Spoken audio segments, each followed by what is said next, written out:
열심히 일하고 야근도 마다하지 않는데 왜 내 통장 잔고는 늘 제자리일까요? 큰맘 먹고 명품 가방을 지른 것도 아니고 매일 소고기를 구워 먹은 것도 아닌데 말이죠. 범인은 따로 있습니다. 나도 모르게 줄줄 새고 있는 미세한 구멍들. 하나하나는 작아 보이지만 이게 모이면 1년에 수백만 원씩 조용히 증발합니다. 오늘 말랑콩넛 경제에서는 수도승처럼 굶주리며 살자는 이야기가 아닙니다. 내 돈이 어디서 헛되이 새고 있는지 차갑게 들여다봅니다. 지금 막는 구멍 하나가 10년 뒤 내 자산 지도를 바꿉니다. 첫 번째는 가성비가 사라진 패스트푸드입니다. 예전엔 패스트푸드가 싸고 빠른 한 끼의 대명사였습니다. 하지만 요즘 프랜차이즈 햄버거 세트 가격 보셨나요? 10,000원을 훌쩍 넘깁니다. 이 가격이면 제대로 된 백반이나 건강한 한 끼를 먹을 수 있습니다. 맛의 문제가 아니라 가성비 공식 자체가 무너졌다는 게 핵심입니다.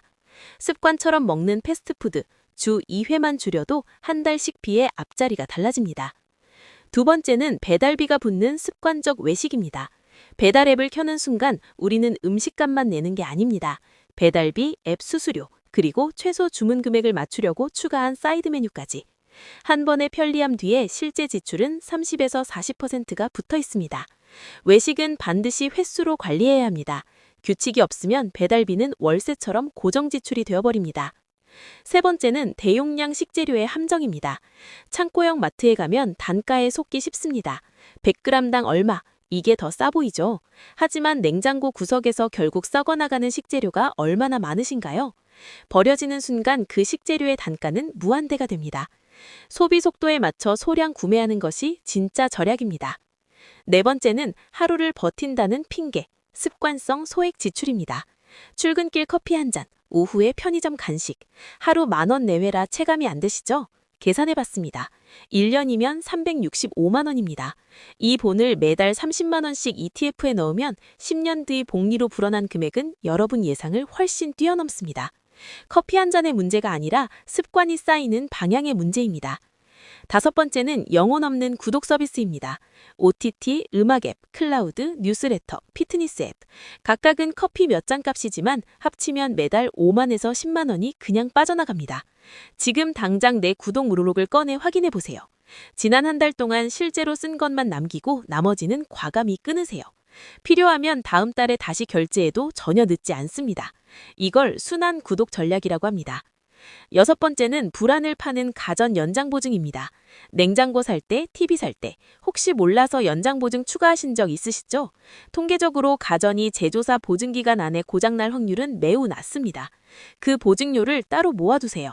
고장 안 나면 그냥 내 돈이고 나더라도 그 비상금으로 고치면 그만입니다. 보험은 내가 감당 못할 리스크에만 드는 겁니다. 일곱 번째는 무지에서 오는 자동차 보험 자동갱신입니다.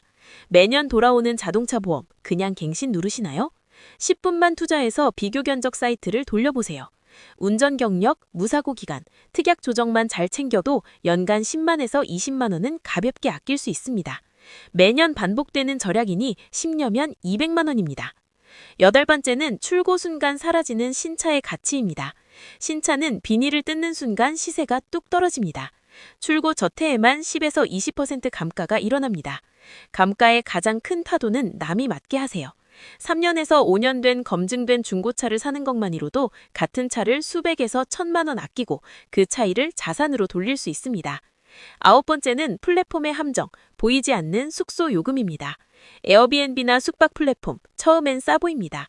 하지만 청소비, 서비스 수수료, 부대 비용을 다 합치면 결국 호텔보다 비싼 경우가 허다합니다. 항상 최종 결제 금액 기준으로 비교하세요.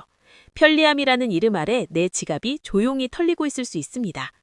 열 번째는 세일이라는 이름의 추가 지출입니다. 50% 할인이라는 문구를 보는 순간 우리 뇌는 돈을 아꼈다고 착각합니다. 하지만 냉정하게 생각해보세요. 원래 살 계획이 없었다면 그건 절약이 아니라 없던 지출을 새로 만든 것입니다. 기업들은 이미 이 심리를 알고 있습니다. 할인이 나를 움직이게 만드는 순간 내가 아니라 기업이 주도권을 가진 겁니다. 11번째는 안 가는 헬스장입니다.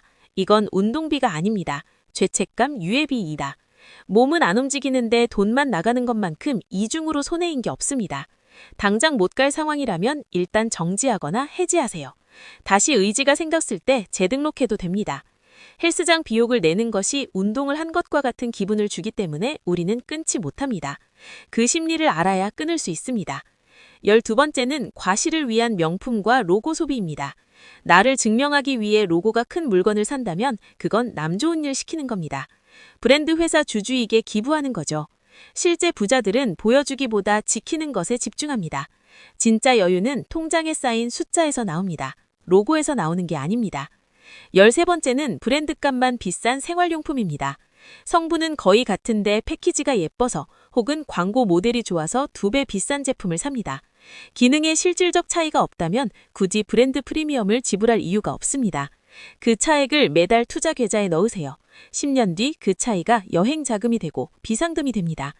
14번째는 나를 증명하려는 체면 소비입니다. 비싼 식당, 고급 카페, 남들이 좋다는 것들. 솔직히 물어볼게요. 그거 내가 좋아서인가요? 아니면 남한테 보여주려는 건가요? 남들은 생각보다 우리에게 관심이 없습니다. 나를 증명하는 건 물건이 아니라 내 통장에 쌓인 여유와 자유입니다. 15번째는 의무적 선물, 마음보다 부담이 큰 지출입니다. 명절, 생일, 기념일, 선물은 진심이어야 하는데 어느 순간부터 금액 경쟁이 됐습니다. 해결책은 간단합니다.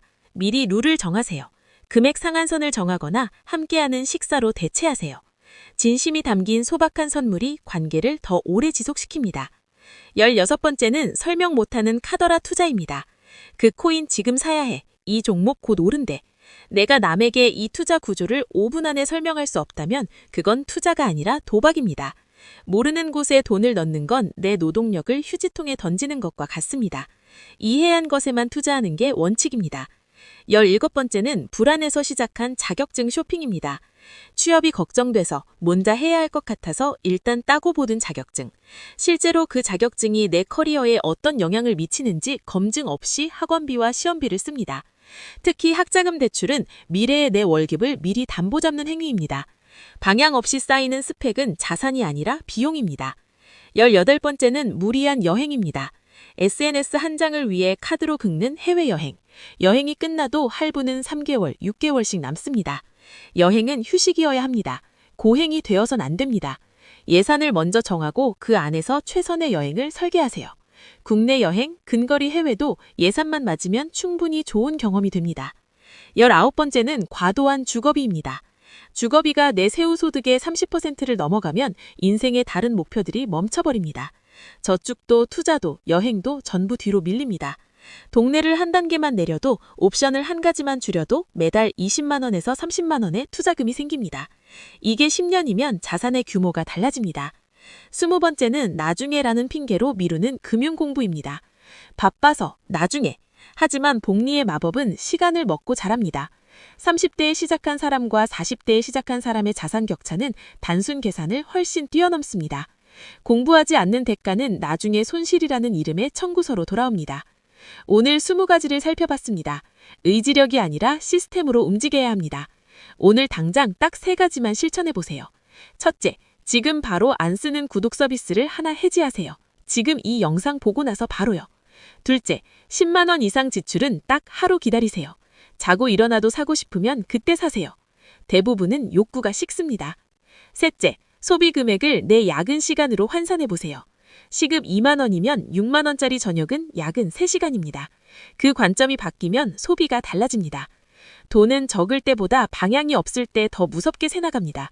오늘 막은 작은 구멍 하나가 여러분의 은퇴 시간을 앞당길 수 있습니다. 말랑콩딱 경제는 여러분이 돈의 주인이 되는 그날까지 함께하겠습니다. 구독과 좋아요 부탁드립니다. 감사합니다.